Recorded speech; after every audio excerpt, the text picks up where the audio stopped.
હરિઓમ બાળકો, મજામાં ભાઈ?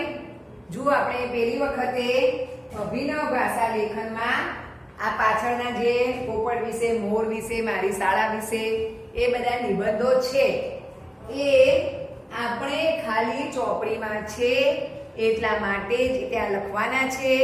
તમને પરીક્ષામાં કે એવામાં ક્યાંય એના વિશે લખવાનું આવશે નહીં, પણ આપણી ચોપડીમાં એ આપેલા છે પાના, એટલે આપણે એમાં લખી દેવાનું છે. બરાબર? સારા અક્ષરે લખો. અને બીજું પણ તમે એટલું લખશો તો તમને એના વિશે ખ્યાલ આવશે, અને એવા તમને બીજા કોઈ પણ વિશે પણ તમને કોઈ વાક્ય લખવાનું કે તો તમારી જાતે તમે લખી શકો. એટલા માટે ભલે ને પરીક્ષામાં આવે કે ના આવે, બરાબર, એ આવવાનું નથી, પણ આપણી ચોપડીમાં છે તો તમને પણ ખ્યાલ આવે કે પોપટ વિશે શું હોય, મારી શાળા વિશે શું, હાથી વિશે, મોર વિશે, કોઈ પણ વિશે હોય, બરાબર, તો તમે એના વિશે 5 વાક્યો પણ લખી શકો. એટલા માટે જ આપણે લખવાનું છે.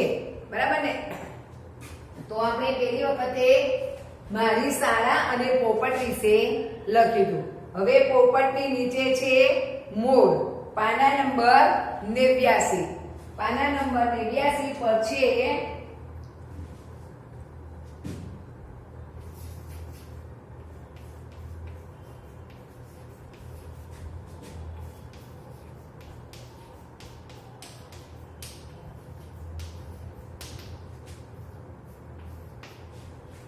આપણે પોપટ વિશે લખ્યું હતું, એની નીચે મોર વિશે બાકી હતું. બરાબર? તો આપણે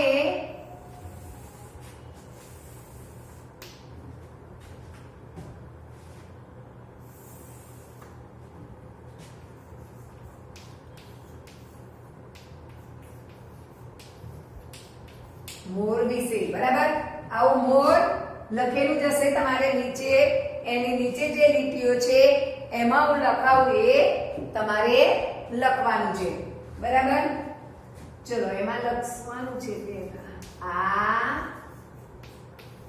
મોર છે. આ મોર છે. પહેલા તો કોઈ પણ વસ્તુની વિશે લખવું હોય તો આ એ વસ્તુ છે, આ મોર છે કે આ શાળા છે કે આ પોપટ છે, પછી એને શું શું હોય, એનો રંગ કેવો હોય, એ શું ખાય, શું બોલે, બધા જ આપણે વાક્યો લખી શકીએ. બરાબર? તો આ મોર છે. મોર કેવો હોય? તો મોર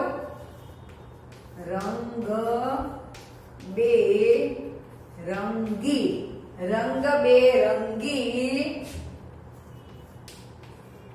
હોય છે. કેવો હોય છે મોર? રંગબેરંગી. બરાબર? પછી મોરને માથે શું હોય? મોરને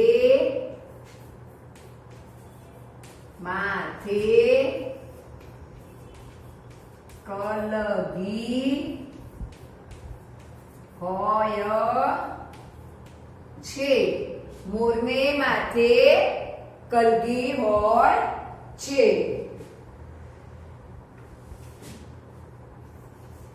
પછી મોરને શું હોય?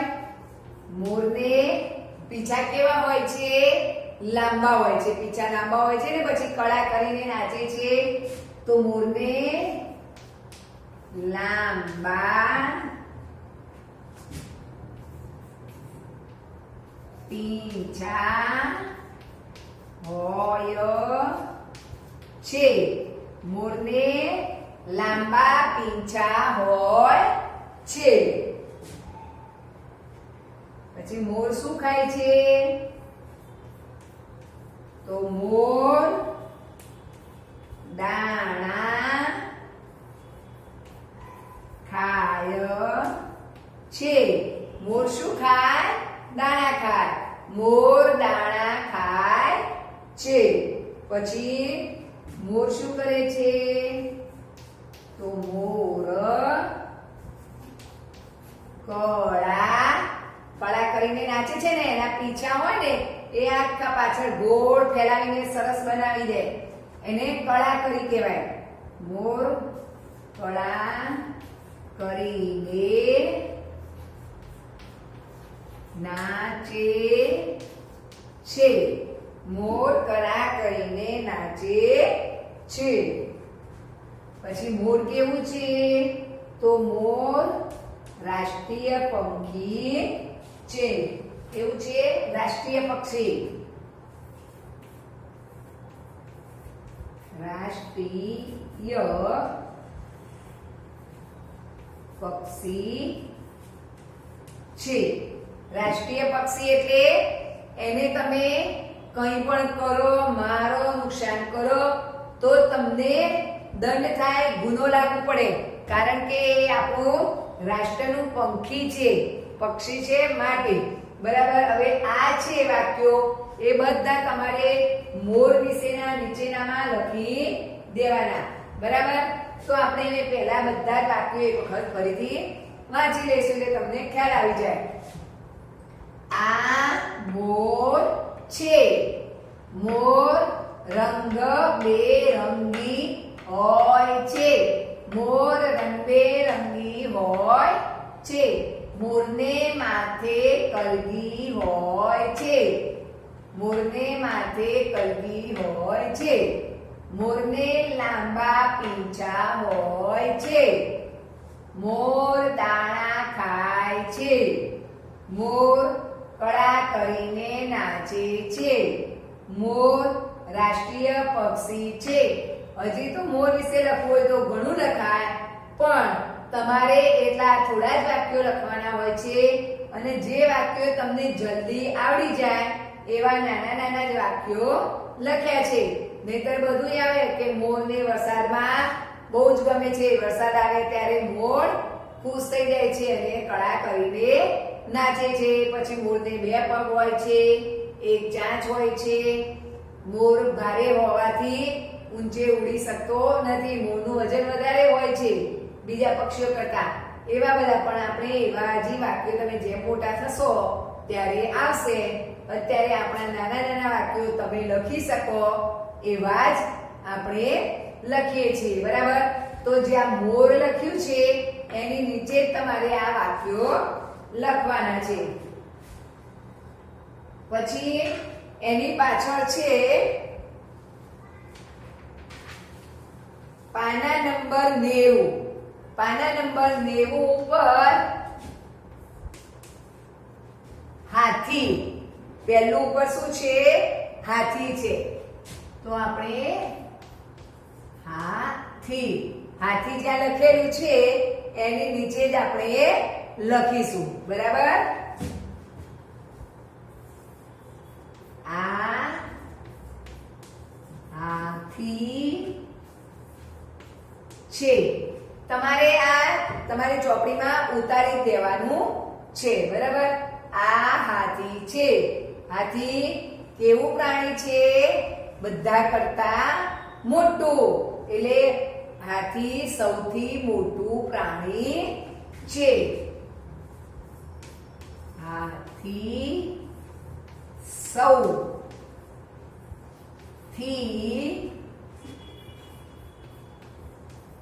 મોટું પ્રાણી છે. હાથી સૌથી મોટું પ્રાણી છે. પછી હાથીને શું હોય છે? એના પગ કેવા હોય, એના કાન કેવા હોય, એ બધું આપણે લખવાનું.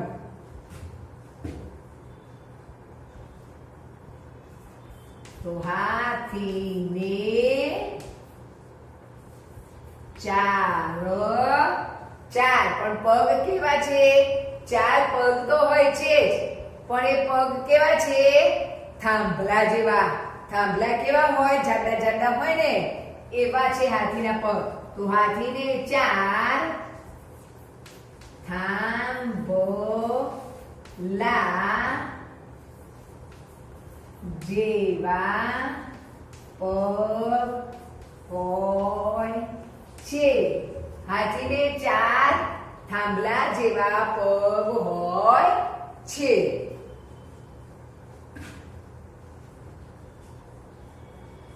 પછી એના દાંત કેવા હોય છે? લાંબા. કેવા હોય છે? એના 2 દાંત એની સૂંઢ વચ્ચે હોય છે ને બે બાજુ લાંબા દાંત હોય છે ને, તો હાથીને બે લાંબા દાંત હોય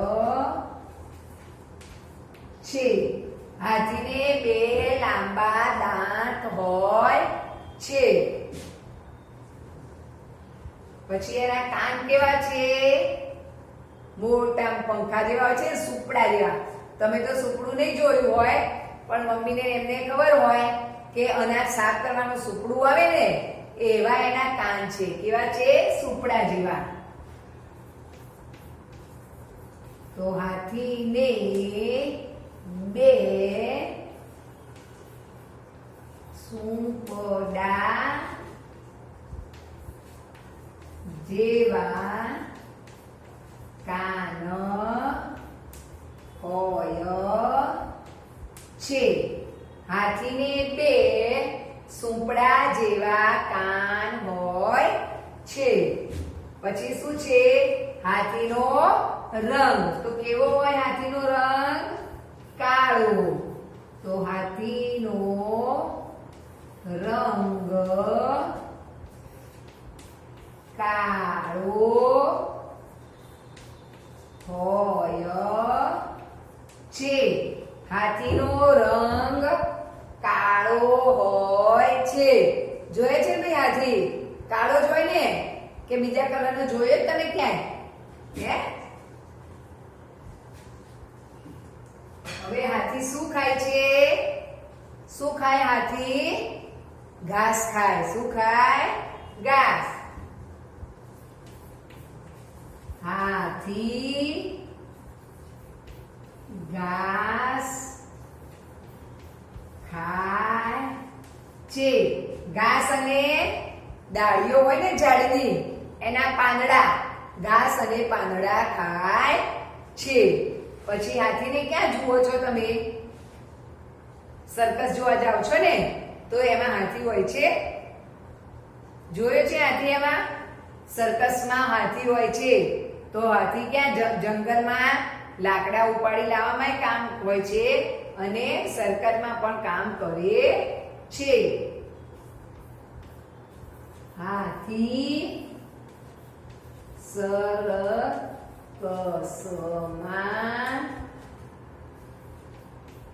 કામ કરે છે. હાથી સર્કસમાં કામ કરે છે.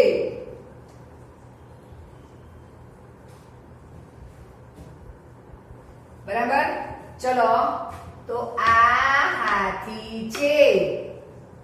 હાથી સૌથી મોટું પ્રાણી છે.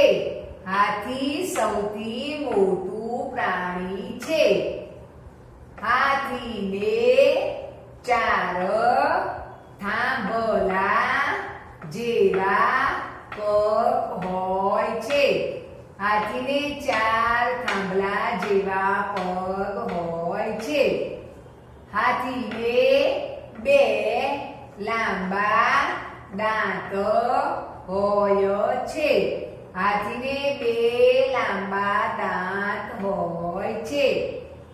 હાથીને બે સુપડા જેવા કાન હોય છે. હાથીને બે સુપડા જેવા કાન હોય છે. હાથીનો રંગ કાળો હોય છે. હાથીનો રંગ કાળો હોય છે. હાથી ઘાસ ખાય છે. હાથી ઘાસ ખાય છે. હાથી સર્કસમાં કામ કરે છે. હાથી સર્કસમાં કામ કરે છે. હાથી જંગલમાં રહે અને પ્રાયના ઉપર બધા વજનવાળા લાકડા ને એવું બધું લઈને પણ જાય. એટલે લાકડાની હેરફેર કરવા માટે પણ હાથીનો ઉપયોગ થાય. પછી તમે અહીંયા જગન્નાથના મંદિરે જાઓ, કોઈ તમને મમ્મી પપ્પા લઈ જાય તો જોજો ત્યાં પણ સામે હાથી છે. જ્યારે આપણી ભગવાનની રથયાત્રા નીકળે ને ત્યારે પણ એમાં બધા હાથી હોય છે. અને સર્કસમાં પણ એ હાથીઓ બધા બોલ બેટ ને દડા રમતા. તમે જો સર્કસ જોવા ગયા હો તો તમને ખબર હશે.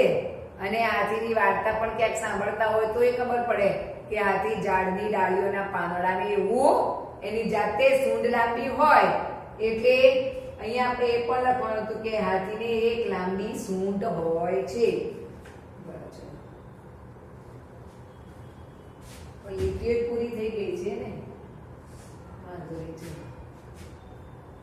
કારણ કે આપણી લીટીઓ થોડીક જ છે એટલે લીટી પણ આવશે નહીં.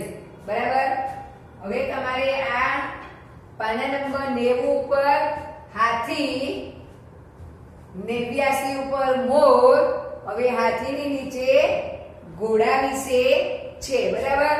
તે હું અહીંયા આ બાજુ લખું છું. પાના નંબર 90 ઉપર જ છે.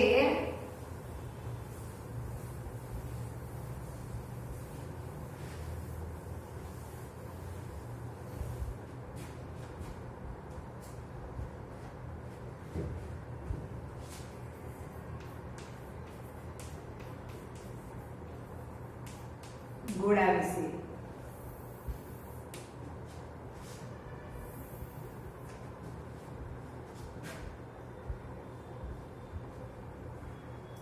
ચલો તો હવે ઘોડો કોણે જોયો છે? ભાઈ બધાએ જોયો હશે. ઘોડો તો જોયો છે ને.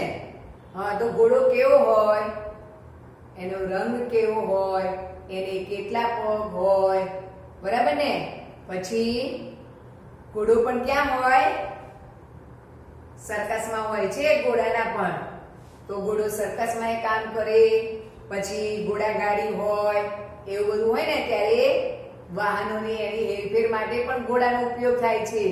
ઘોડાના રંગ કેવા હોય? ઘોડો ખાય શું ભાઈ? શું ખાય છે ઘોડો? ચણા, ઘાસ અને ચણા ખાય. બરાબર. ચલો તો ઘોડા વિશે લખીએ. તો આ ઘોડો છે. આ ઘોડો છે. પછી હવે ઘોડાનો રંગ કેવો છે? તો ઘોડાનો રંગ સફેદ. જો સફેદ ઘોડા વધારે હોય, કાળા ને રાતા પણ હોય છે. બરાબર. પણ અલ્પવિરામ કરીને તમારે લાંબુ વાક્ય થઈ જાય. એના કરતા આપણે ઘોડાનો રંગ સફેદ હોય છે. સફેદ ઘોડા વધારે હોય. બરાબર. ઘોડાનો રંગ સફેદ હોય છે. ઘોડાને કેટલા પગ હોય? તો ઘોડાને 4 પગ હોય છે.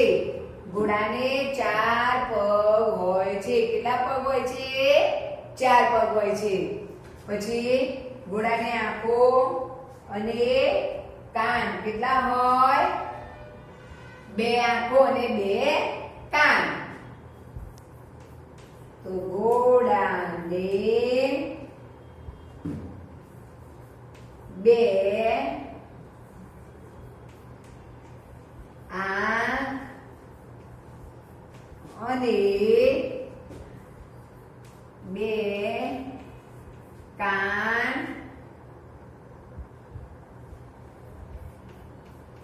હોય છે.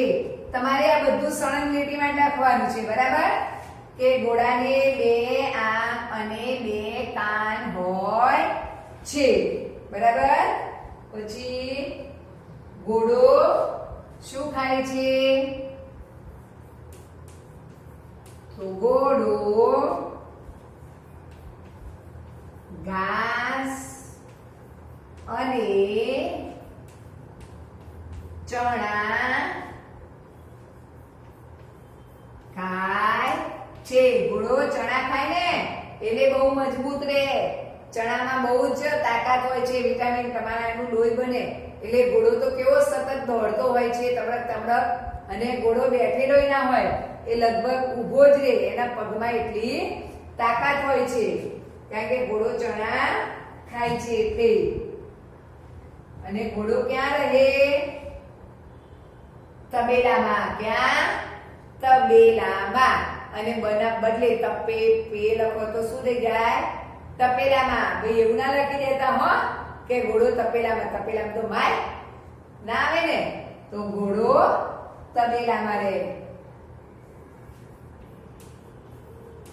ઘોડો તબેલામાં રહે છે. ઘોડો તબેલામાં રહે છે. પછી ઘોડો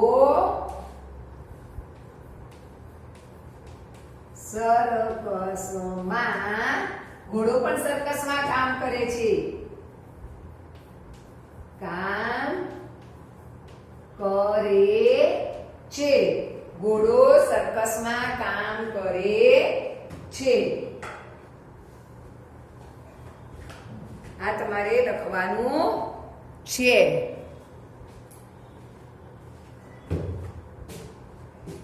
શાંતિથી લખજો કારણ કે એ તો તમે લખો એટલે વારસ થાય.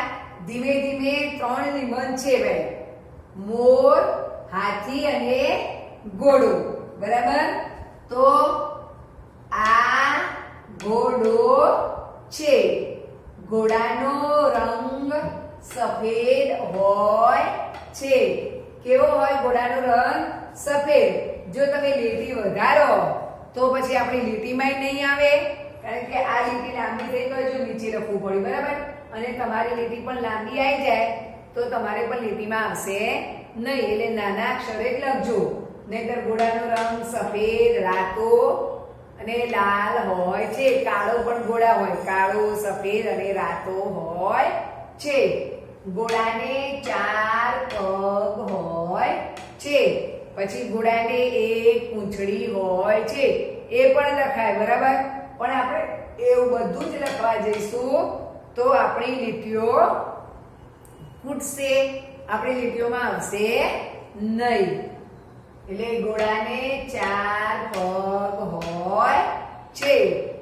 ઘોડાને 2 આંખ અને 2 કાન હોય છે. ઘોડાને 2 આંખ અને 2 કાન હોય છે. ઘોડો ઘાસ અને ચણા ખાય છે. શું કરે છે ઘોડો? ઘાસ અને ચણા. ઘોડો તબેલામાં રહે છે. ઘોડો સર્કસમાં કામ કરે છે. ક્યાં કામ કરે છે? સર્કસમાં ભાઈ.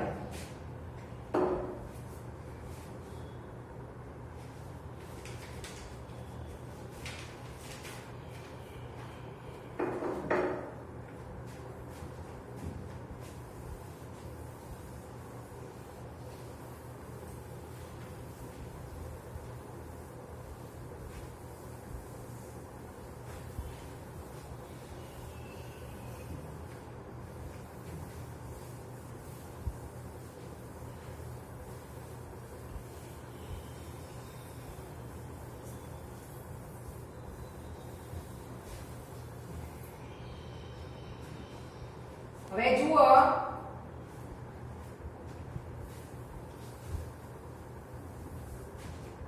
પાના નંબર 91. પાના નંબર કયું છે? 91. બરાબર? હવે 91માં છે દરેકના 5 નામ લખો. દરેકના 5 નામ જ લખવાના છે. તો દરેકના 5 નામ લખો. બરાબર?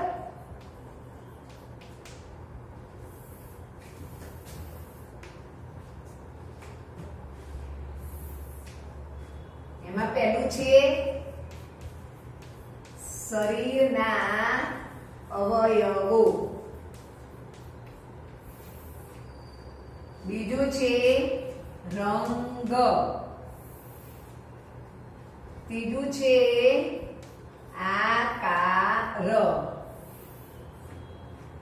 અને ચોથું છે વીજળીથી ચાલતા સાધનો.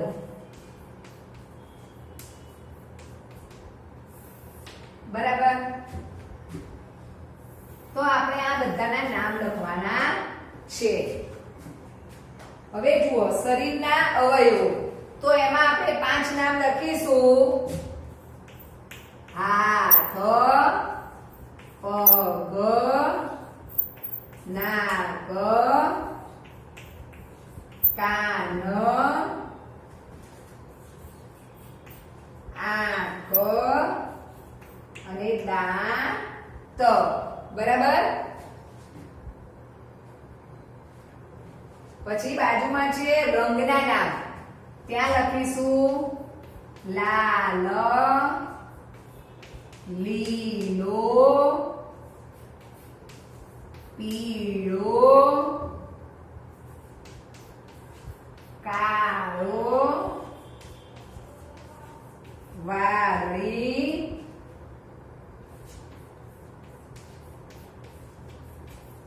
ગુલાબી. બરાબર, આ છે રંગના નામ. હવે બાજુમાં છે આકાર. તો આપણે કયા કયા આકારો હોય? ચોરસ, લંબચોરસ, ગોળ, ત્રિકોણ બધા જોયા છે ને. તો આપણે અહીંયા આકાર લખવાના છે. તો ચોરસ, ગોળ, પછી લંબ ચોરસ, પછી ત્રિકોણ અને નળાકાર. બરાબર, આ 5 આકાર છે. હવે વીજળીથી ચાલતા સાધનો. તો વીજળીથી ચાલતા સાધનો આપણા ઘરમાં જ હોય છે. તમે સ્વિચ પાડો અને ચાલુ થાય એને શું કહેવાય? વીજળીથી ચાલતા સાધનો. તો પંખો, લાઈટ, ફ્રીજ, એસી, ઇસ્ત્રી બધા જ સાધનો વીજળીથી ચાલતા છે. બરાબર, તો પંખો, લાઈટ,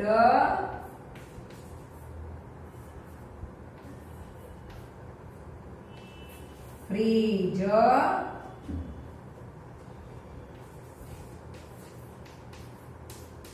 ઇસ્ત્રી,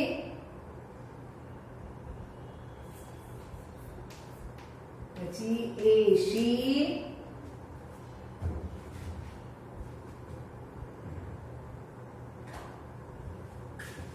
ટીવી. બરાબર, આ છે એના બધા નામ. હવે એની નીચે છે કે સજીવ, નિર્જીવ, વાહનો, પક્ષીઓ. એ તમારી જાતે લખી દેવાના. એ હોમવર્ક. આ ઉપરનું છે એટલું તમે જોઈને લખજો. અને નીચે છે સજીવ. તો સજીવ કોને કહેવાય? જે હલનચલન કરતું હોય એને. તો એમાં તમારે લખવાનું પ્રાણી, પક્ષી, માણસ, ઝાડ, ફળ, ફૂલ. બરાબર, હવે નિર્જીવમાં શું આવે? કે જે વસ્તુ હલતી નથી તે. તો મકાન, ટેબલ, લાકડી, પાટલી, ખુરશી એ બધી વસ્તુઓ હલે નહીં. પછી છે વાહનો. તો વાહનો બસ, સાયકલ, જીપ, મોટર, હોડી, વિમાન એ બધા વાહનોના નામ લખી દેવાના. પછી છે પક્ષીઓ. તો પોપટ, કાબર, કાગડો, સમડી, ચકલી, કોયલ. હવે આ ઉપરનું લખી નીચેનું તમારી જાતે તમારે લખી દેવાનું છે. બરાબર ને? સારા અક્ષરે આટલું. પાના નંબર 91. પાના નંબર 91 સુધીના પાના પૂરા થઈ જવા જોઈએ. નીચેનું એટલે તમે જાતે લખી દેજો. પાછળનું પછી આપણે બીજા દિવસે લખાઈશું. બરાબર ને? ચલો, હરિઓમ.